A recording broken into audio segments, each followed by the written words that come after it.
Hey, it's Steve Barcelo again in the museum.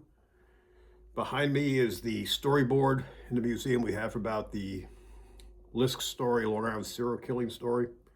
I'm just responding to some more things. I'm basically, as you guys know, one of the things I've been working on is besides the actual deep dive on this story that working for the Daily News and just being there, dealing with these people one on one.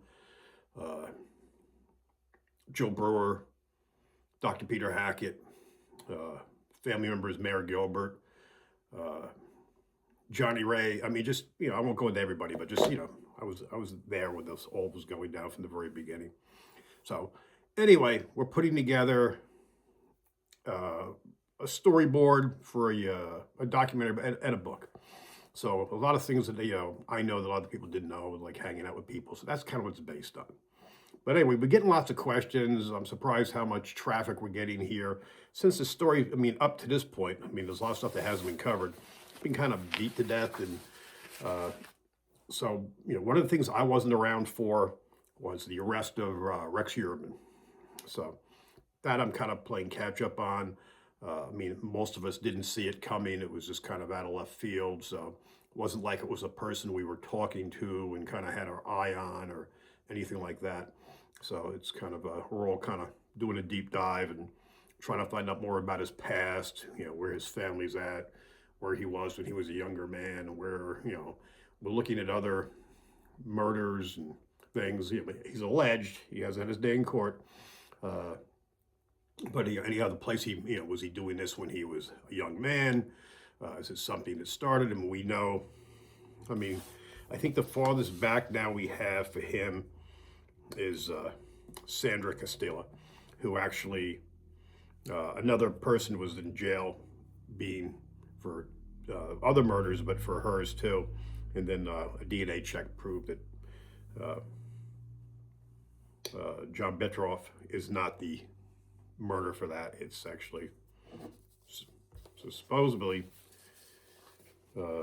Rex Heuermann. All right, so questions I'll be getting now are what's the difference between Rex and John Bittrolff, and time frames. So a lot of it I didn't really know. I mean, I knew about the arrest, I knew about this, but to compare the two is interesting. And it kind of goes back to how many serial killers did we have in Long Island at one time? We had Joel Rifkin, but about the time he got arrested with having to drive around with a landscaping truck, his pickup truck with a decomposing body in the back. I mean, that's probably, I got that, I don't think I have that file with me, but around that time, assuming Rex is the one doing this, he was already killing at that point. So, I mean, it's like how many are going, how many are out there we don't know about. So anyway, this little breakdown. So this is what I've asked to look into. Kind of a side-by-side thing from Rex to John Bittrolff. Okay, Rex was born in 1964. John Bittrolff was born in 1966. So not a huge difference there, age-wise. Obviously, Rex is an architect consultant. John Bittrolff is a carpenter. Both from Long Island. Obviously, Rex was from Massapequa Park, East Meadow area, as they claim, and John Bittrolff, Manorville. So they're not far. One's a little farther. One's Nassau County, and the other one, Manorville's out by. I used to work at a Brookhaven lab, so out basically that area out there. So big town would be like close to Riverhead, a town people would know out there. And so I mean, but not real far. I mean, Long Island's a Long Island, hence the name. But so it's kind of crazy. So basically, Bittrolff was basically in jail for 3 murders. So he's still pending with 2. And Rex is now accused of 7 girls that come back with DNA that matching stuff. But there's a bunch of others that fit that profile. So both seem to be targeting sex workers, escorts. And same thing with Rex and Bittrolff. Bittrolff was doing Stabbing and strangulation. So where Rex was pretty much just, he was dismembering in the beginning, so it was him, alleged, and but he was primarily just strangling, which I have up on the board here. Yeah. Known accomplices, neither one, as far as I know, had accomplish anyone helping. Can't even talk, and neither one of them had any prior convictions. So there are some similarities there. I mean, some crazy stuff. And then I think I've got some research I did into how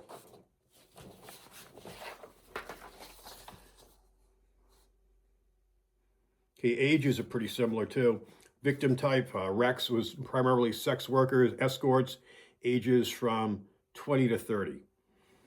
Often women posting ads online, Craigslist, and Backpage. Transient lifestyles, it says, which I don't know. I take that with a grain of salt. Not all of them have transient lifestyles, knowing the families and stuff. Okay, John has a smaller group there, but his age groups go from 20 to 40 years old, so a little bit older. Once again, typically sex workers. In his case, he approached in person. He wasn't doing the internet thing.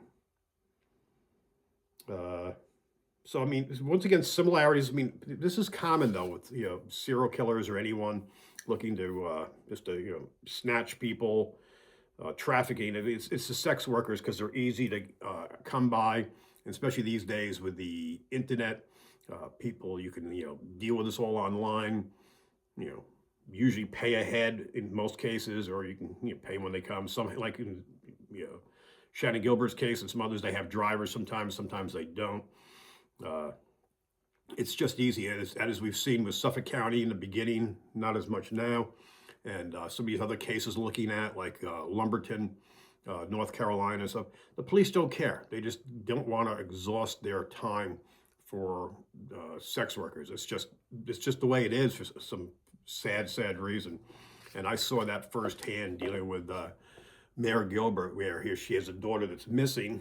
She was obviously at this client's house, and they just kept on saying, she's in Vegas and she's here, and we didn't even care, and just that's what aggravates when they say they were looking for Shannon Gilbert when they found they weren't. It was a training exercise. That's all erroneous bullshit. But see, what's the other things here? Okay, so in Rex's case, of course, as we know, remote areas along the Ocean Parkway, Gilgo. Here they say partially buried in wood and swampy areas, which I don't believe anything was buried. I could be mistaken. I should really look that up. John Bittrolff, located wooded areas, Manorville. It's a big area for hunt clubs out there. And left in accessible wooded areas. So both similar. Like I said, I don't think either one was like digging shallow graves to hide the bodies. They kind of just disposed of them. And like, the Ocean Parkway, these were literally, most of them were wrapped in camo burlap and dumped in just weeds or the scrub pines and the thickets that were there. So, I mean, you could, and they could come back and revisit, especially on the Ocean Parkway. You just pull up and stop if you know your location. And, the body could be 6-8 foot in. Nobody would see it driving by there, especially in camo. I mean, I guess if anyone got close enough, the smell would be obvious. But especially the bay side is so funky anyway. It's just, it's not a place you're going to want to go hang out. Shallow, it's more for the duck hunters, clammers up in that area and stuff like that, a little deeper out. And it's just, and it's obviously someone that knew the area would know it's a great place. Not to mention on the Ocean Parkway. I mean, I grew up in Bay Shore right there. So, I mean, you could, if you wanted to park there, or like if we were coming back from a concert, you want to stop to use the bathroom so you could pee. I mean, you could see a car coming miles away. You didn't have to worry about, the state police officer or anyone else pulling up on you. Suffolk on one side, Nassau County on the other side. It covers both counties. So I mean, it's someone that knew the area, knew that it'd be an ideal spot to do whatever you want, especially dumping bodies there. So there's a lot of similarities here. Okay, Rex's case, consistently targeting sex workers, disposing along waterways or beaches, and dismember, which he was comfortable, and that's pretty much, not always, but it seems now we don't know what else he's done elsewhere. Wants to be alleged. John Bittrolff, his signature body victims' murders appeared not clearly documented. So I think the problem with him, he's got so few, both obviously dumping primarily in Suffolk County and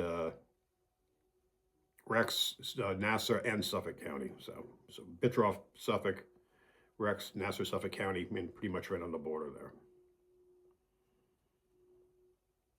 there. Other things they're claiming here,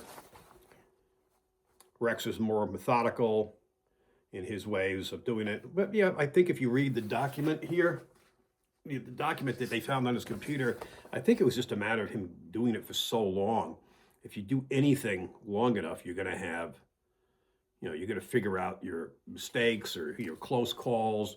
I mean, like him saying, like, know your pickup sites, know your dump sites, you figure out all ahead of time, look for cameras, don't charge gas. I mean, all the things he has in his document.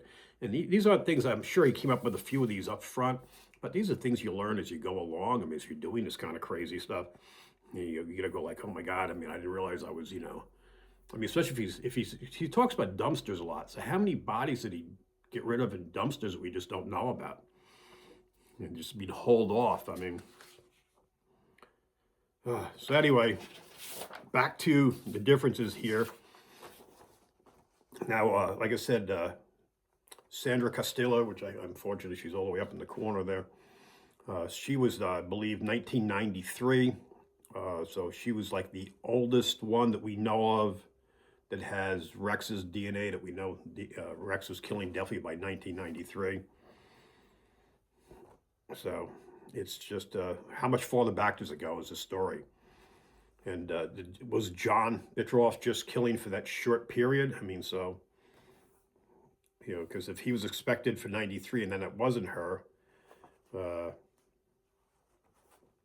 prosecutors receive manner of death, positioning her body, trace evidence, targeted to Bittrolff walking around Costilla. Second, I'm just trying to see if we have some dates in here on the other bodies. I don't have his dates, unfortunately.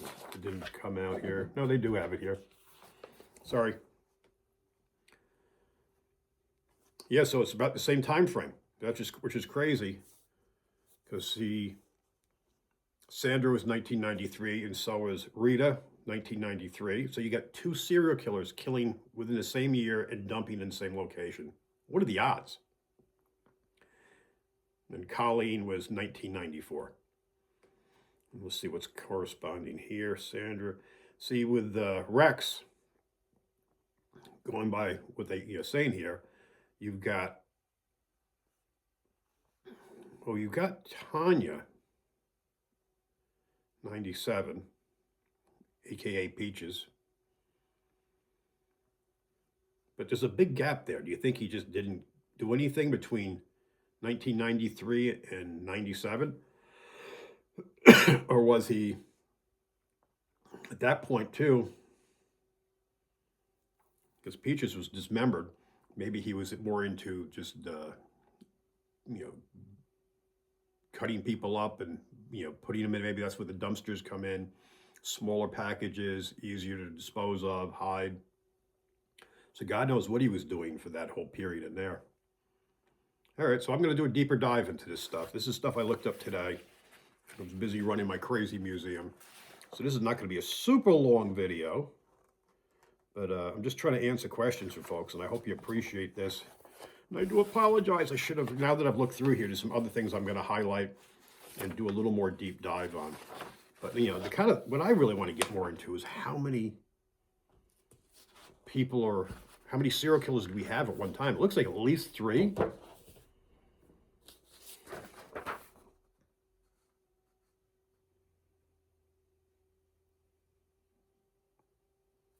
Because Joel Rifkin was born in 1959, so he's older. He's closer to my age. And his last murder was 1993. So we had 3 people killing in 1993. That's crazy.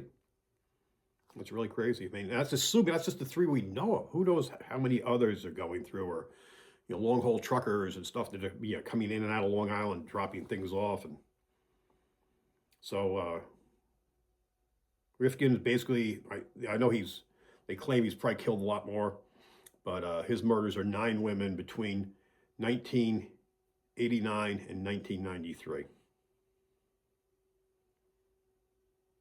That just blows me away.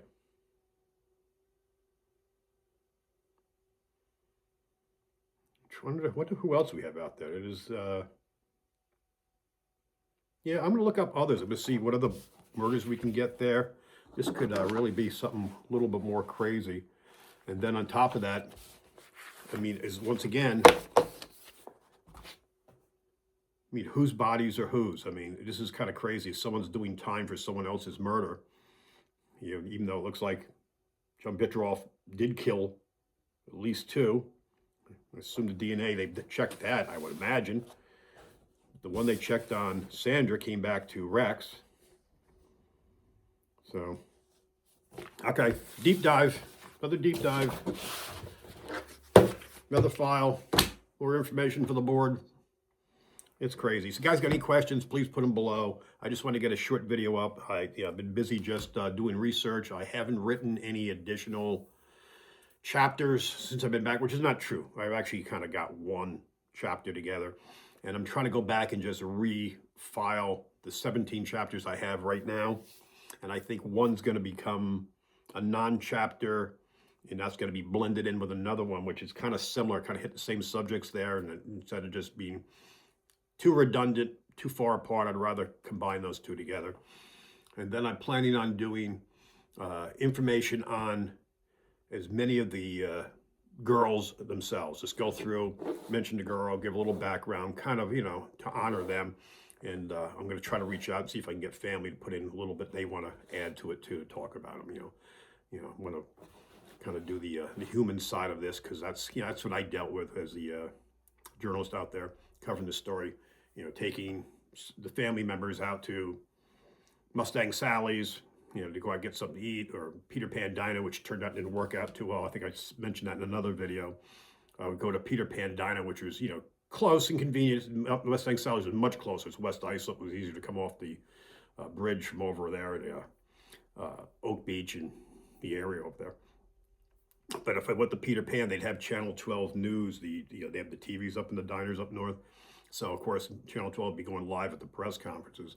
So people would be coming up to Mayor Gilbert and stuff, and she did not appreciate that. She'd snap at people and stuff. And so they're going to the bar, my buddy's bar, call up Enda and say, "Listen, man, I'm bringing the families down." He go, "No problem, Steve." This bro, they'd set up tables for us, and we go in there, and people at the bar would say, the most they do is nod, and they just go back, and we get the burgers and fries and hot wings and whatever.